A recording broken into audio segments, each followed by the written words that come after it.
इसलिए क्योंकि ऐसा नहीं हो सकता कि एक ही साइड में सारी चीज चलेगी, लेकिन उनकी जो योजकता है आज भी विश्व के सारे सैनिक स्कूलों के अंदर पढ़ाई जाती है। लोग पढ़ते हैं स्ट्रेटेजी और प्लानिंग में, वह सावधानी में।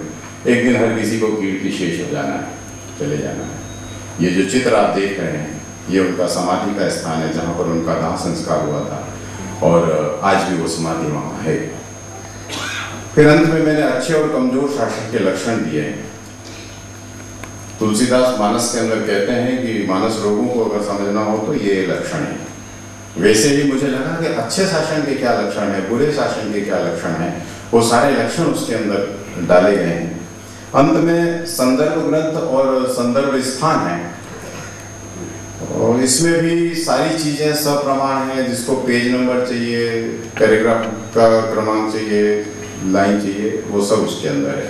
क्योंकि हमला, मुझे मालूम था कि हमला होगा, और हमला होगा तो प्रतिस्पर्धा में हमको क्या करना है, इसलिए सारी चीजें संदर्भों के साथ है।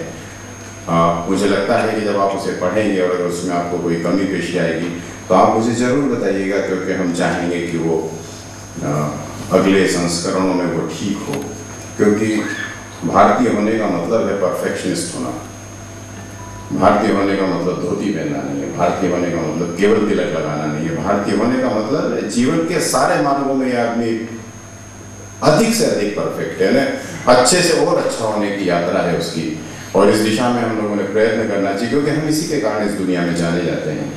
अपनी बात को समाप्त करते हुए मैं दो बातें जरूर कहना चाहूंगा मित्रों।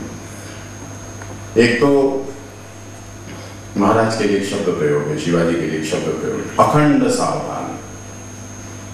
अखंड सावधान नहीं है, अखंड सावधान है।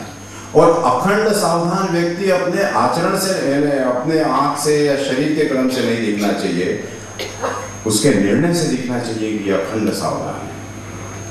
शिवाजी के सारे निर्णय उसे बताए।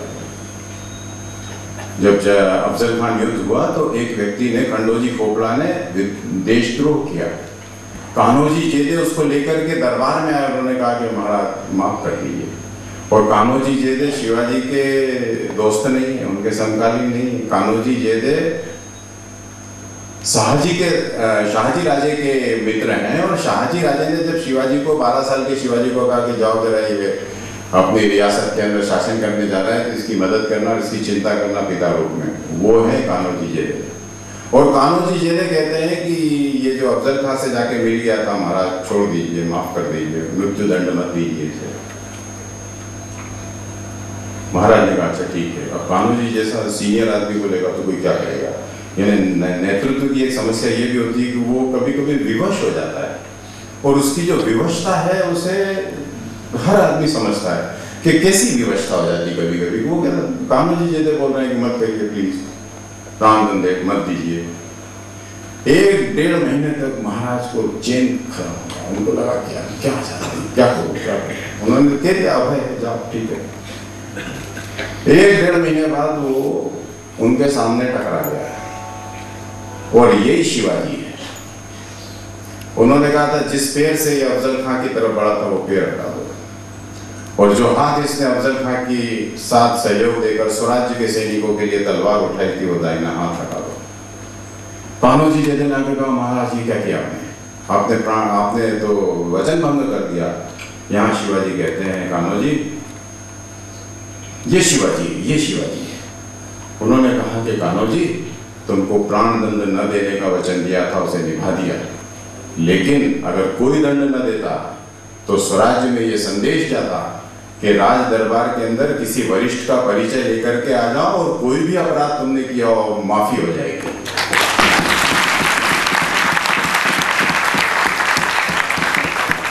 This is Shivaji. अपने गजानन भास्कर मेहंदले बड़े उन्होंने बहुत अच्छी अभी काम किया है। तो एक दिन मेरे को रुका नहीं गया, मैं पूना गया, मैंने उनका मेरे भाई साहब आपके साथ भोजन करना है। उन्होंने कहा ठीक है। तो मैंने उनसे एक ही प्रश्न पूछा कि शिवाजी आगरा क्यों गए, मेरी समझ में आज भी नहीं आती। मैंने वो अभी भी मैं मान रहा हूँ कि कोई नहीं उनकी योजना है। तो वहां गए तो उन्होंने दरबार में ऐसा व्यवहार क्यों किया। गजानन भास्कर मेहंदले कहते हैं कि वो बहुत ही मन पे पत्थर रख करके, और जाने की इच्छा नहीं थी, लेकिन जय सिंह ने उन्होंने सबने समझाया तो उनका चलो जाते हैं आगरा में। लेकिन आगरा में जब उनका अपमान हुआ तो शब्द करते हैं महेंद्र जी, बोले बॉयलर बस्ट हो गया है शिवाजी ने। और जब बस्ट हुए तो उसके बाद मुगल दरबार के लोगों ने कहा कि इसको मार डालो।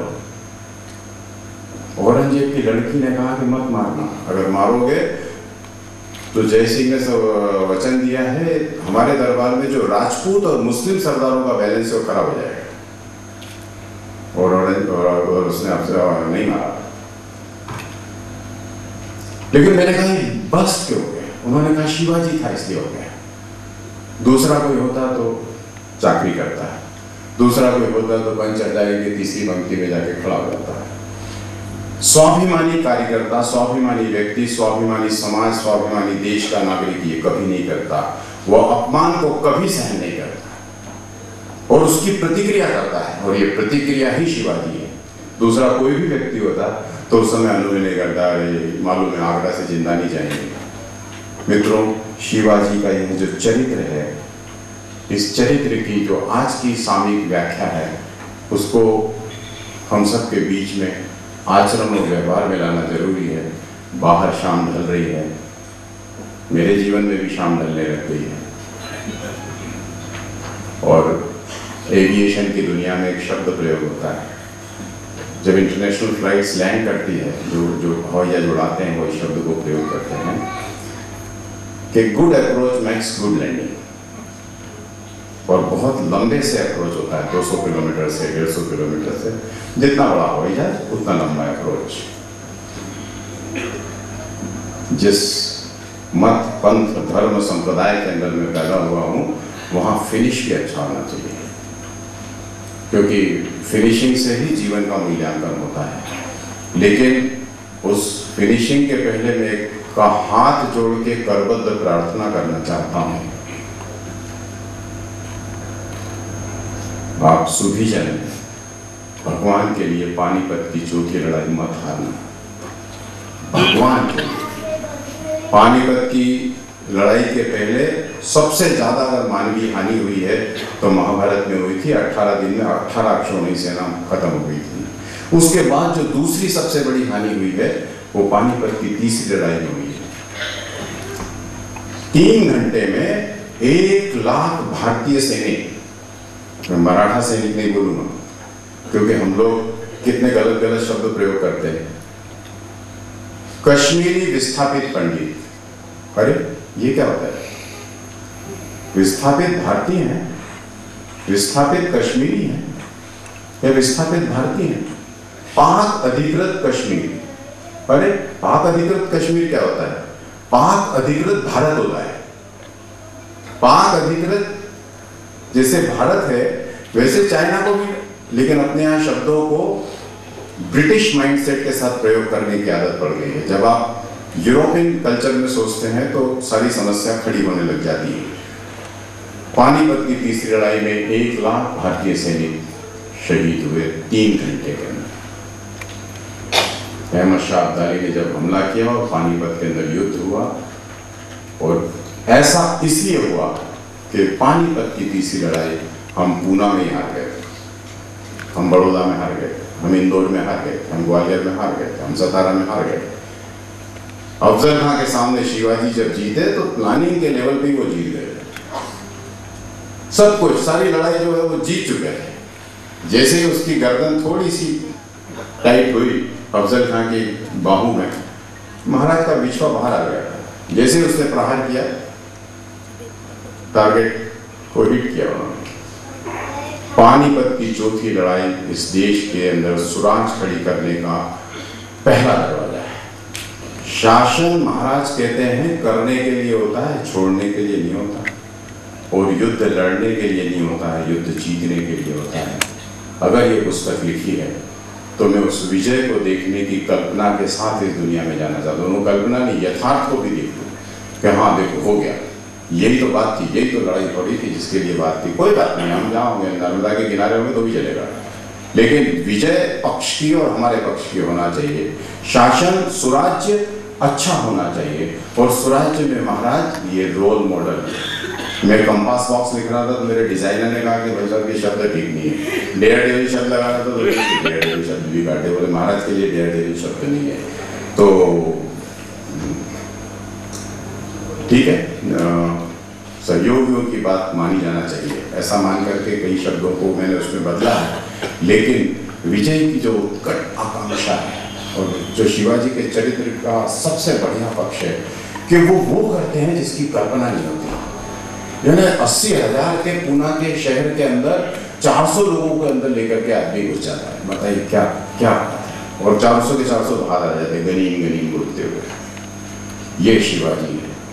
और जीत चाहे विक्रम बत्रा कारगिल में लड़े, चाहे कैप्टन कालिया शहीद होकर के करें, ये तब तक उस चोटी पे पहुंचेंगे जब हम ऐसा कुछ करेंगे जो चमत्कृत कर देता है। उस चमत्कार की आशा और अपेक्षा के साथ मैं अपनी वाणी को विराम देता हूं। और मैं माननीय मोहन जी और सुरेश प्रभु जी से निवेदन करता हूं कि इस पुस्तक का वो विमोचन करें, लोकार्पित करें, समाज को समर्पित करें। बहुत बहुत धन्यवाद।